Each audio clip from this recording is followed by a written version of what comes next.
Halo semuanya, selamat datang kembali. Hari ini kita bakal bahas sesuatu yang fundamental banget, tapi sering banget kelewat di dunia trading, yaitu tape reading.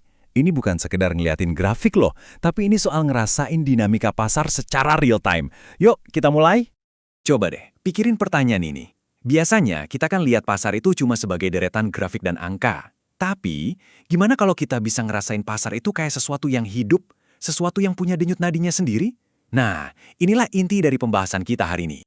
Oke, sebelum kita masuk ke gimana caranya mendengarkan, yuk kita lihat dulu cara konvensional yang biasa dipakai kebanyakan orang buat menganalisis pasar. Ya, tentu aja. Grafik harga, entah itu candlestick, bar chart, atau grafik garis, udah jadi alat utamanya para trader. Kelihatannya kan jelas banget ya, kayak peta visual pergerakan harga. Berguna banget kan?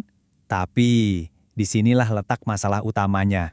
Dan ini dia poin krusialnya. Setiap satu titik data di grafik itu adalah momen di masa lalu. Mau itu 1 menit yang lalu, atau 1 tahun yang lalu, itu semua adalah sejarah. Cuma rekaman pertarungan yang udah selesai. Dalam istilah teknis, ini disebut indikator tertinggal atau lagging indicator. Jadi, kalau kita cuma ngandelin grafik, itu sama aja kayak nyetir mobil, tapi mata kita cuma lihat ke spion. Kita emang bisa lihat kita datang dari mana, tapi itu sama sekali nggak ngasih tahu apa yang ada persis di depan kita sekarang juga. Jadi, kalau melihat ke masa lalu itu ada batasnya, terus apa dong alternatifnya? Jawabannya itu ada di sebuah pergeseran, dari melihat ke belakang, jadi mendengarkan apa yang terjadi di masa sekarang. Nah, inilah yang kita sebut tape reading. Ini tuh keahlian buat menafsirkan data mentah dari setiap transaksi pas kejadiannya detik per detik. Jadi fokusnya bukan lagi apa yang terjadi kemarin, tapi apa yang lagi terjadi persis di depan mata kita.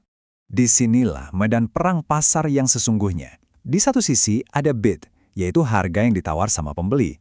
Di sisi lain ada offer, atau harga yang dipasang sama penjual. Nah, tape reading itu ia seni mengamati tarik ulur antara dua kekuatan ini secara real time. Oke, sekarang kita pindah dari apa itu tape reading ke bagaimana cara kerjanya. Karena disinilah insight yang sebenarnya muncul. Seorang tape reader itu nggak cuma lihat harga naik atau turun, bukan. Mereka itu menganalisis karakter dari pergerakannya. Apakah transaksinya cepat dan panik, atau malah lambat dan kelihatan ragu-ragu? Coba bayangin deh, Anda lihat serangkaian order beli dalam jumlah besar, ngehajar harga jual dengan cepat banget, nah itulah agresi yang kita maksud. Intensitas inilah kuncinya. Prosesnya ini bisa kita pecah jadi 3 langkah simpel. Pertama, Anda mengamati aliran datanya, ya anggap aja kayak lagi nontonin air yang ngalir.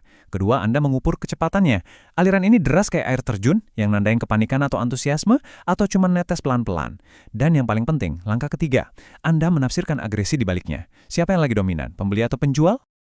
Yuk, kita rangkum ide inti ini, dan kita balik lagi ke analogi kita di awal tadi. Kutipan ini benar-benar nangkep esensinya dengan sempurna. Ini semua tentang fokus yang super tajam, mengabaikan semua noise dari indikator-indikator yang telat, dan cuma konsentrasi pada 2 hal, kecepatan dan agresi. Kecepatan transaksi itu adalah ritmenya, denyut nadi pasar.